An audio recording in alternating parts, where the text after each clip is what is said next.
അപ്പോൾ യഥാർത്ഥത്തിൽ കുരിശിൻ്റെ വിശുദ്ധി എന്താണ്? ഒരു കുരിശ് എപ്പോഴാണ് വിശുദ്ധമാകുന്നത്? ഒരു ഫിസിക്കൽ സാധനമെന്നേ ഉള്ളൂ. അപ്പോൾ ആരെങ്കിലും ഒരു കുരിശ് ഓടിച്ചിട്ടാൽ ഒന്നും സംഭവിക്കില്ല.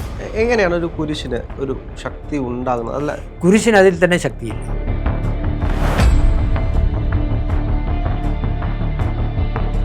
കുരിശിൽ തറച്ചു കൊല്ലുന്നത് ഒരു ശിക്ഷാമാർഗമായിരുന്നു, പീഡനകാലമായിരുന്നു.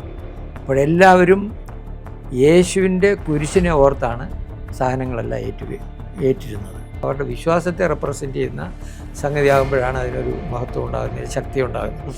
അങ്ങനെ പ്രത്യേകമായിട്ട് അങ്ങനെ ഒരു ഫിസിക്കൽ കുരിശിന് അങ്ങനെ ഒരു പ്രത്യേക ശക്തിയൊന്നുമില്ല. ഇന്ന് നമ്മളോടൊപ്പം അതിഥിയായിട്ടുള്ളത് ഫാദർ സിരീഖ് തുണ്ടിക്കലാണ്. അച്ചോ നമസ്തേ. നമസ്കാരം. അച്ചോ, ഈ കുരിശ് ഒരുപാട് പേർക്ക് സംശയമുള്ളൊരു കാര്യമാണ്. കുരിശിൻ്റെ വിശുദ്ധി എന്താണ് എന്ന് പലരും കുരിശുമാലയൊക്കെ ധരിക്കുന്നത് നമ്മൾ കണ്ടിട്ടുണ്ട്. അല്ലാതെ തന്നെ സിനിമകളിലൊക്കെ നമ്മൾ പലപ്പോഴും കണ്ട് കുരിശ് ഏറ്റവും കൂടുതൽ ഫേമസ് ആയത് പ്രേതം, ഭൂതം അങ്ങനെ എന്തെങ്കിലുമൊക്കെ സിനിമയിൽ വരികയാണെങ്കിൽ ആദ്യമേ തന്നെ കുരിശെടുത്ത് കാണിക്കുന്നത്. അങ്ങനെയാണ് പലപ്പോഴും നമ്മുടെ മനസ്സിൽ കുരിശ് എന്ന് പറയുന്നത്. അപ്പോൾ യഥാർത്ഥത്തിൽ കുരിശിൻ്റെ വിശുദ്ധി എന്താണ്? ഒരു കുരിശ് എപ്പോഴാണ് വിശുദ്ധമാകുന്നത്? കുരിശ് എപ്പോഴാണ് എന്നതിനേക്കാൾ കുരിശ് എങ്ങനെയാണ് വിശുദ്ധമായത് എന്ന് പറയാം. കുരിശെന്ന് പറയുന്നത് യേശുവിൻ്റെ ജീവിതകാലത്തൊക്കെ ശിക്ഷിക്കാനുള്ള ഒരു മാർഗമായിരുന്നു. കുരിശിൽ തറച്ചു കൊല്ലുന്നത് ഒരു ശിക്ഷാമാർഗമായിരുന്നു. ഇപ്പോൾ ഇവിടെ നമ്മളിപ്പോൾ കഴുവിലേറ്റുക, അല്ലെങ്കിൽ ശിരച്ഛേദം നടത്തുക, അല്ലെങ്കിൽ ഇലക്ട്രിക്കൽ കസേരയിലിരുത്തി കൊല്ലുക. പണ്ട് ഗ്രീക്കുകാരുടെ കാലത്ത് കൊന്നിരുന്നത് വിഷം കൊടുത്തിട്ടാണ്. സോക്രട്ടീസിനോട് വിഷം കഴിക്കാൻ പറഞ്ഞ് നിർബന്ധമായിട്ട് കഴിപ്പിച്ചാണ് ആത്മഹത്യ ചെയ്യിച്ചത്. അപ്പോൾ ഇങ്ങനെ പഴയ കാലത്ത് ആളുകളെ ശിക്ഷിക്കുവാൻ വേണ്ടിയിട്ട് വധശിക്ഷ നടത്തിയിരുന്നത് കുരിശിലേറ്റിയാണ്. ക്രിസ്തു അന്നത്തെ സമൂഹത്തിലെ ഏറ്റവും തെറ്റുകാരനായി കണ്ടെത്തി അവിടുത്തെ ജനങ്ങളെല്ലാവരും കൂടെ യേശുവിനെ കുരിശിൽ തറയ്ക്കണം എന്ന് ആവശ്യപ്പെട്ടതനുസരിച്ച് പോൺഷ്യസ് പൈലറ്റ് എന്ന് പറയുന്ന റോമൻ ഗവർണർ യേശുവിനെ കുരിശിൽ തൂക്കി കൊല്ലുവാനായിട്ട് ഉത്തരവിട്ടു. യേശുവിനെ കുരിശിൽ തറച്ചു, യേശു കുരിശിൽ മരിച്ചു. ക്രൈസ്തവരെ സംബന്ധിച്ചിടത്തോളം യേശുവിൻ്റെ കുരിശുമരണം വളരെ നിർണായകമായിട്ടുള്ള സംഭവമാണ്. അപ്പോൾ കുരിശെന്ന് പറയുമ്പോൾ തന്നെ യേശുവിനെ ഓർക്കും. അപ്പോൾ കുരിശിന് ബഹുമതി വരുന്നത് യേശുവുമായിട്ടുള്ള ആ അസോസിയേഷൻ കൊണ്ടാണ്. അല്ലാതെ ഇങ്ങനെ എന്നൊരു തമാശ പറയാം. പണ്ടൊരിക്കലൊരു കുരങ്ങ് ഒരാളുടെ കണ്ണാടിയോ ക്യാമറ ഏതാണ്ടൊക്കെ എടുത്തുകൊണ്ട് തെങ്ങ കയറിപ്പോയി. അപ്പോൾ എല്ലാവരും പല രീതിയിൽ ശ്രമിച്ചു. പക്ഷേ കുരങ്ങ് സാധനം താഴോട്ട് ഇടുന്നില്ല, താഴെ ഇറങ്ങി വരുന്നില്ല. അപ്പോൾ അവരൊരു അച്ഛനെ വിളിച്ചുകൊണ്ട് അച്ഛൻ ഇങ്ങനെ ആശീർവദിച്ചു, അത് സാധനം താഴേക്ക് ഇട്ടതെന്ന്. അപ്പോൾ എല്ലാവരും വിചാരിച്ചു കുരിശ് വരച്ചത് കൊണ്ടാണ് ഇട്ടതെന്ന്. എന്നിട്ട് അച്ഛനോട് ചോദിച്ചു, അച്ഛൻ എന്താ സംഭവിച്ചെന്ന് ചോദിച്ചു. ഞാൻ പറഞ്ഞ ഇത്രയേ ഉള്ളൂ, താഴോട്ട് ഇട്ടില്ല, ഞാൻ തട്ടിക്കളയും. മനസ്സിലായി? അപ്പോൾ ഇങ്ങനെ വരച്ചത് കൊണ്ടൊന്നും കുരിശാകത്തില്ല, അത് കുരിശല്ല. ഇപ്പോൾ താഴോട്ട് ഇട്ടില്ലെങ്കിൽ ഞാൻ നിന്നെ തട്ടിക്കളയും എന്നാണ് ഞാൻ അർത്ഥം മനസ്സിലാക്കിയത്. കുരിശെന്ന് പറയുമ്പോൾ നമ്മൾ പലപ്പോഴും കരുതുമ്പോൾ ഏതെങ്കിലും ഒരു വള്ളി ആരെങ്കിലും വരുവാണെങ്കിൽ, എന്തെങ്കിലും പടിയും കൊണ്ട് ആരെങ്കിലും വരുവാണെങ്കിൽ താണ്ട ആ കുരിശ് വരുന്നുണ്ട്. കുരിശ് വരുന്നത് അതായത് അക്കാലത്ത് യേശുവിൻ്റെ കാലത്തൊക്കെ കുരിശെന്ന് പറയുന്ന ഒരു ശിക്ഷാമാർഗമായിരുന്നു, ആളുകളെ വധിക്കുവാനുള്ള ഒരു മാർഗമായിരുന്നു.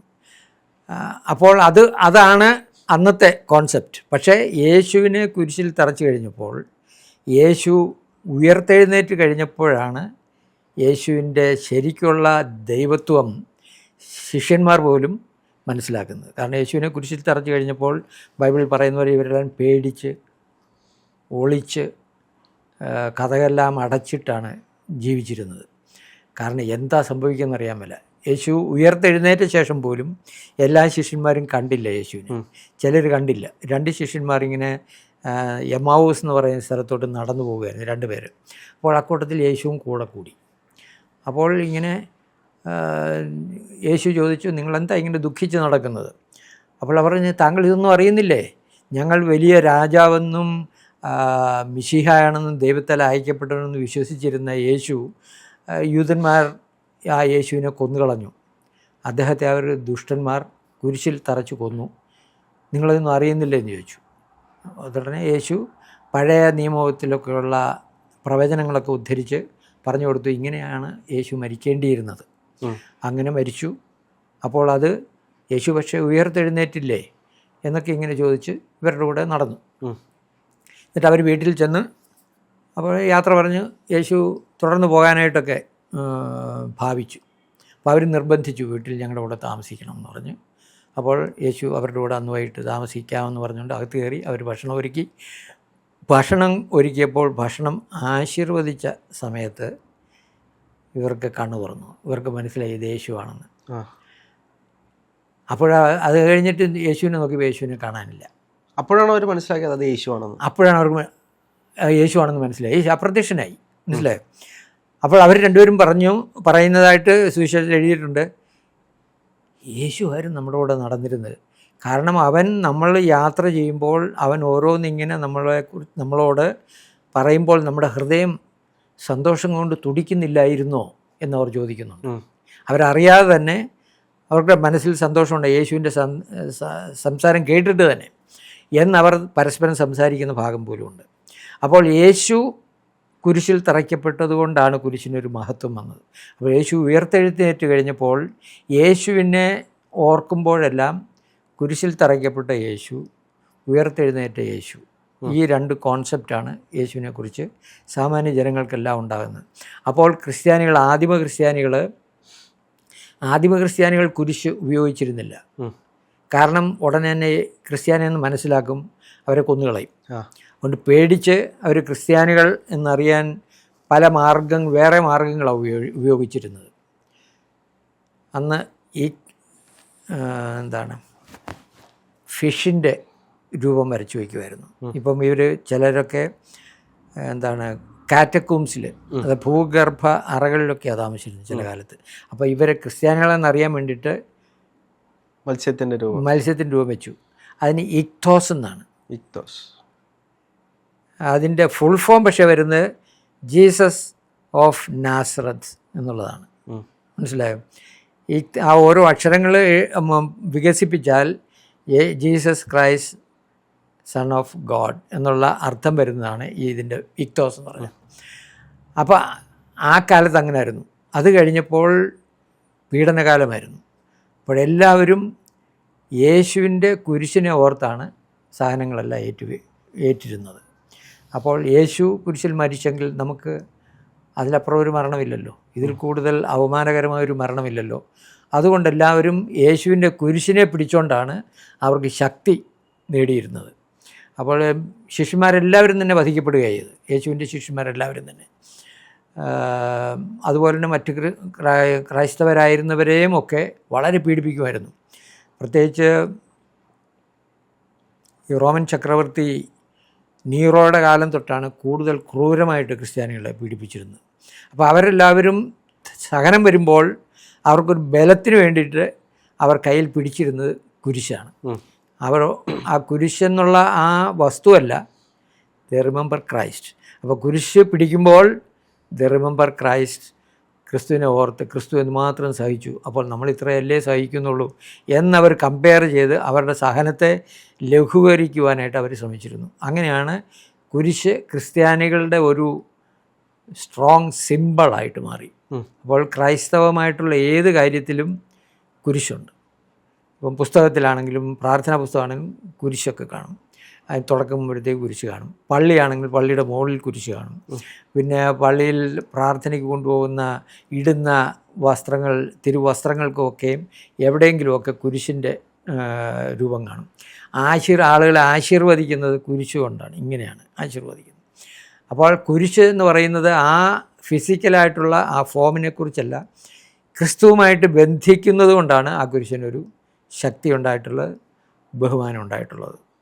എങ്ങനെയാണ് ഒരു കുരിശിന് ഒരു ശക്തി ഉണ്ടാകുന്നത്? അല്ല, കുരിശിന് അതിൽ തന്നെ ശക്തിയില്ല.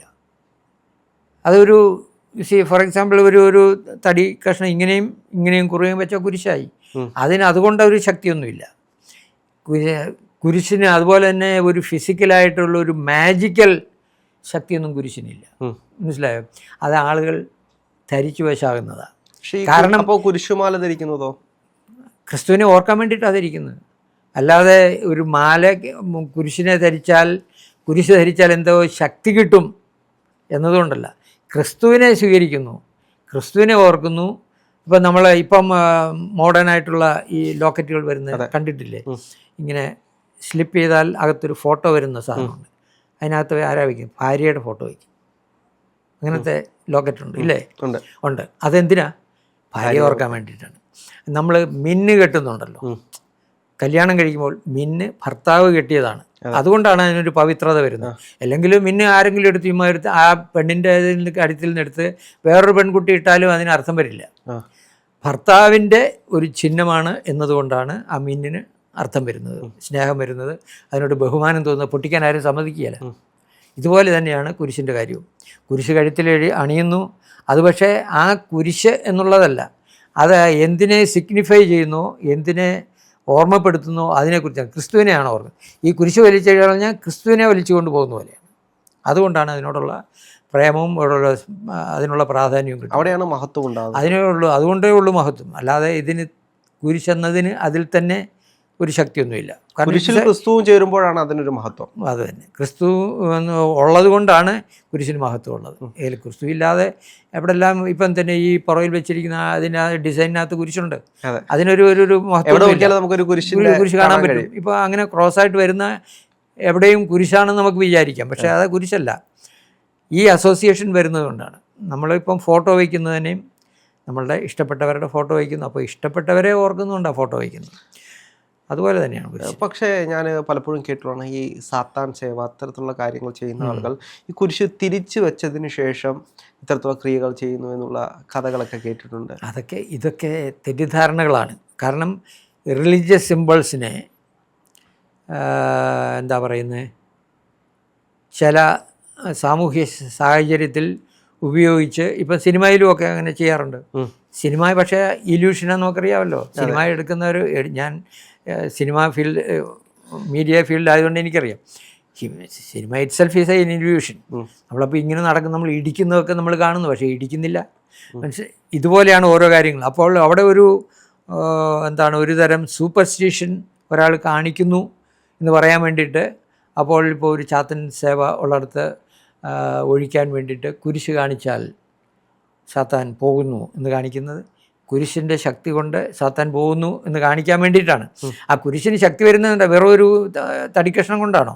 ആ തടിക്കഷ്ണമല്ലല്ലോ, അവിടെ ക്രിസ്തു ഉണ്ട്, ക്രിസ്തുവിൻ്റെ ശക്തിയുണ്ട് എന്ന് കാണിക്കാൻ വേണ്ടിയിട്ടാണ് അത് ചെയ്യുന്നത്. ആ കുരിശിനേക്കാൾ ശക്തിയായിരിക്കുമോ അപ്പോൾ അത് ഉപയോഗിക്കുന്ന ആൾക്ക്? ഇപ്പോൾ പലപ്പോഴും ഇപ്പം നമ്മളൊരു വാള് എടുത്താൽ, പിച്ചാത്തി എടുത്താൽ, ഒരു കൊച്ചിൻ്റെ കൊടുത്ത ഒരു പിച്ചാത്തി, കൊച്ചെന്തെല്ലാം ചെയ്യും? അതിൻ്റെ ലക്ഷ്യം അനുസരിച്ചല്ലല്ലോ കൊച്ചി ചെയ്യുന്നത്. കൊച്ചി ചിലപ്പോൾ സെൽഫ് ആയിട്ട് ഇൻഫ്ലിക്റ്റ് ചെയ്യും, ഇല്ലേ? ശരീരത്തിൽ കുത്തി നോക്കി എന്താ ഇതിൻ്റെ എഫക്റ്റ് എന്ന് അറിയാൻ വേണ്ടി, അറിയാൻ മേലഞ്ഞിട്ടാണ്. നമ്മൾ മുതിർന്നവരാകുമ്പോൾ അത് പക്വമായിട്ട് അതിൻ്റെ അർത്ഥം മനസ്സിലാക്കി ചെയ്യുന്നു. അതുപോലെയാണ്. അപ്പോൾ കുരിശിന് അതിൽ തന്നെ ഒന്നുമില്ല, ഒരു ഫിസിക്കൽ സാധനമെന്നേ ഉള്ളൂ.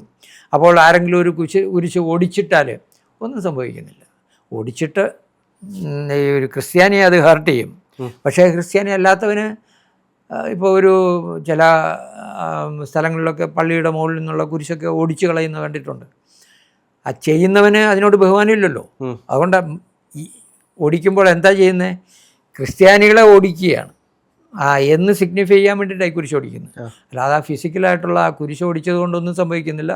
ഒരു സാധനം ഒടിഞ്ഞ് വീണെന്നല്ലാതെ അവനെ സംബന്ധിച്ച്. പക്ഷേ ക്രിസ്ത്യാനികൾക്ക് അവരുടെ വിശ്വാസത്തെ തകർക്കുന്നു. അപ്പോൾ അവരുടെ വിശ്വാസത്തെ റെപ്രസെൻ്റ് ചെയ്യുന്ന സംഗതിയാകുമ്പോഴാണ് അതിനൊരു മഹത്വം ഉണ്ടാകുന്നത്, ശക്തി ഉണ്ടാകുന്നത്. അങ്ങനെ പ്രത്യേകമായിട്ട് അങ്ങനെ ഒരു ഫിസിക്കൽ കുരിശിന് അങ്ങനെ ഒരു പ്രത്യേക ശക്തിയൊന്നുമില്ല. ഉണ്ടെങ്കിൽ തന്നെ ഉപയോഗിക്കുമ്പോൾ അത് ക്രിസ്തുവിനെ റെപ്രസെൻ്റ് ചെയ്യുന്നതുകൊണ്ട്. അപ്പോൾ ഈ വീടുകളിലേക്കൊക്കെ ഇപ്പോൾ നമ്മൾ പള്ളിയിൽ ചെന്നിട്ട് പറയില്ല, എന്തെങ്കിലും വീട്ടിൽ പ്രശ്നമുണ്ട് അല്ലെങ്കിൽ ഒന്ന് വരണമെന്ന് പറയുമ്പോൾ, ഇപ്പോൾ അച്ഛന്മാരാണെങ്കിലും വീട്ടിലേക്ക് വന്നിട്ട് അവരൊരു പുണ്യജലം കുടയുകയും പിന്നെ കുരിശു കാണിക്കുകയും ചെയ്യുന്നു. അതായത് ഇപ്പോൾ ഉദാഹരണം പറഞ്ഞാൽ അവസാനത്തെ അന്ത്യകൂദാശ എന്ന് പറയും.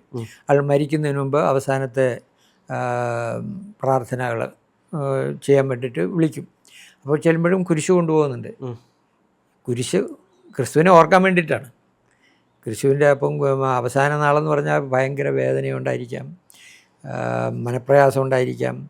എല്ലാത്തിനും ക്രിസ്തുവിനെ ഓർത്താണ് അവർക്ക് ശാന്തി കിട്ടുന്നത്. അപ്പം ക്രിസ്തുവിനെ ഓർക്കാൻ വേണ്ടിയിട്ടുള്ള ഫിസിക്കൽ മീൻസായിട്ടാണ്, അതായത് ക്രൈസ്തവ കൂദാശി എന്ന് പറയും. ഇപ്പം കുർബാനയിൽ അപ്പവുമുണ്ട് വീഞ്ഞുമുണ്ട്. അപ്പവും വീഞ്ഞും എന്ന് പറഞ്ഞാൽ അപ്പവും വീഞ്ഞുമേ ഉള്ളൂ.